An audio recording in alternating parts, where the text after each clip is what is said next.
Adam Small here again from MyMusicMasterclass, and today we have yet another product review for you. We're going to be testing out JOYO's Tidal Wave pedal for bass today. It's basically a DI preamp and a clone of the Sansamp BDDI. But before we get into this review, let's do the disclaimer, which we always do on this channel. JOYO did send us this pedal in exchange for the video review that you're watching right now, but they didn't tell us to say anything specific or coach us in any way. Our videos are always unbiased. This one will be unbiased too, so let's get to it. So like I said, this pedal, the Tidal Wave, is a clone of the Sansamp BDDI. For less money, of course. The Tidal Wave costs less than $90 as of the filming of this video. I think I saw it for $87 when I looked online. The Sansamp costs much more than that. If you're already familiar with the Sansamp pedal, this adds a couple little things. First is the headphone out, which is on the side of the unit. The other is the ambient light that this produces when you turn it on like this. On the left side of the unit, you have your DI out, so that's a balanced XLR. There are two switches. You have a ground lift and the pad. On the back of this unit, you have an input, you have an output, you have a through depending on if you're using this thing as a DI, because that would be a direct output. And you also have the headphone output, like I said before. So it depends how you want to use this. Obviously it's the same if you have the Sansamp. You can either use it as a preamp, you can use it as a DI, you could use it as both. You could change it up depending on the circumstances. Instead of explaining every knob and switch, I'm just gonna start messing with this thing in real time so you can, see and hear what's going on. Okay, so I'm all set up here, and you may notice that I'm wearing a different shirt. This is my Catalina wine mixer shirt. Now, why is that? It's because I ran out of time filming yesterday. I was messing around with the pedal. I had it on my pedal board. It was kind of a pain in the butt to play and go down and mess with it. So now I put it here, and it's a new day. I could have just wore that same shirt and you would have never known, but I am that honest. Or the shirt was dirty, so I wanted a new shirt. One of those things. Anyway, let's move on. So this is my jazz bass. It's passive. I have both pickups completely up right now, and this is what it sounds like.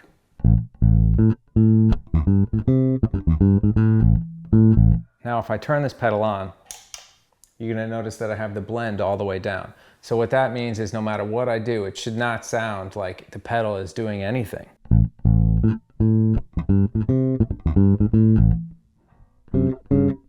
Right? You see that my treble, mid, and bass are all at 12 o'clock. And my presence too, which I'll talk about in a minute. The blend obviously is down and the drive is down. So I'm gonna keep the neutral settings right now and put the blend up so you can hear, what this sounds like. I'll turn it to half. Versus this, which is the original sound.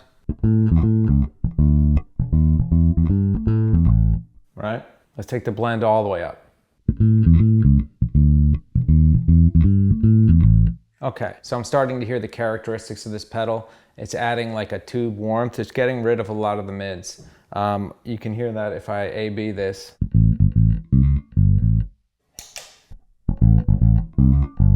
So I'm going to keep the blend at 100% and try to bring some mids back to the sound and see how it goes. I have a mid selector switch right here, which is either at 500 Hertz or 1 kilohertz. If I crank it, we'll hear it. Obviously I wouldn't do this live, but let's just hear what this sounds like.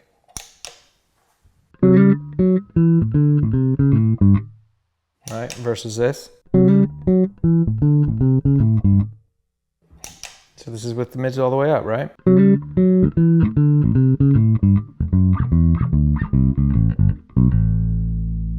So if I change this to 500, let's see how that sounds. I think this is going to be too muddy. Yeah, I don't like that. I'd rather this. I'm going to leave it at 1 kilohertz, back it off to around here, and check the presence out. The presence should add some sparkle on top, meaning super high frequencies. Sometimes I like it, sometimes I don't. Let's see how it goes. Let's crank it.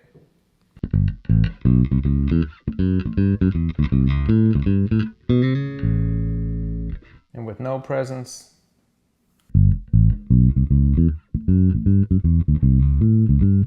right, it's a lot different. Let's try messing with the bass now. We have a switch for 80 Hertz or 40 Hertz. I have a feeling 40 Hertz is going to be much too low. I'll start at 80. All right, here we are. Let's try this here. Okay, that's clearly too much bass, but you know, we're able to add it. What happens if I go to 40? That's a really sub-bass sound, and this is a good time to note that if you're listening to this on your phone speaker or on like a laptop speaker, you're not even gonna hear this frequency. I mean, it's low, low, low. Treble time.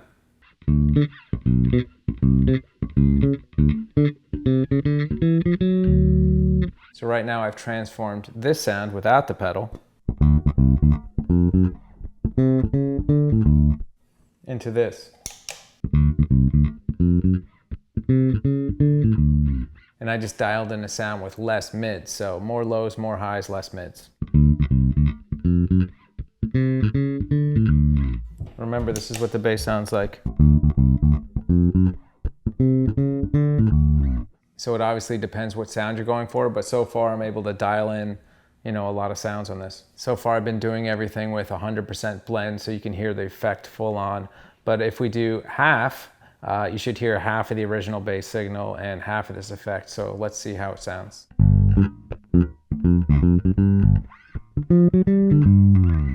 And remember, this is without anything.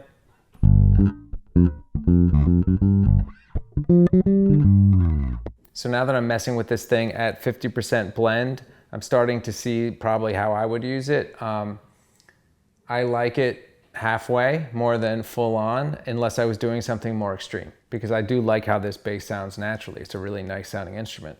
But in certain situations, I might want to make it sound a little more scooped, a little more active, a little more whatever. So, you know, I'm going to try to mess with it a little more. I'm using the same setting on this pedal, but I backed off my front pickup, so it's going to be a little more percussive.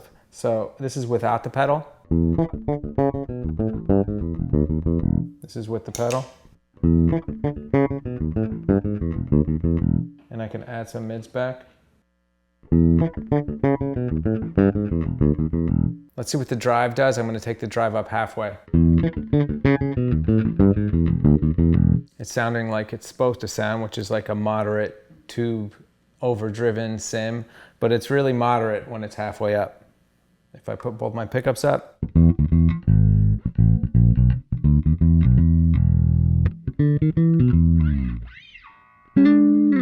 A 75% drive, so it'll be more distorted. Let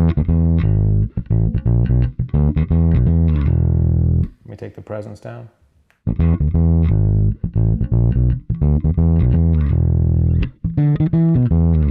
All right, let's go all the way.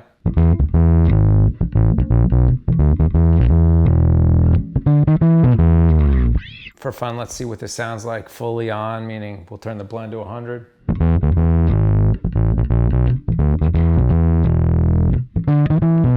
A little more mids backing off the front pickup.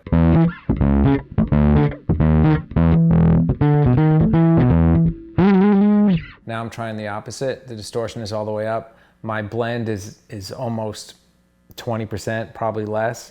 And we're gonna see what it sounds like with mostly bass sound with a little distortion. So it should have the definition of my sound. I'm backing off my front pickup. All right, we can take it down even more. Now I'm just gonna try to dial in some functional drive sounds. Here, let's see what it sounds like with a pick.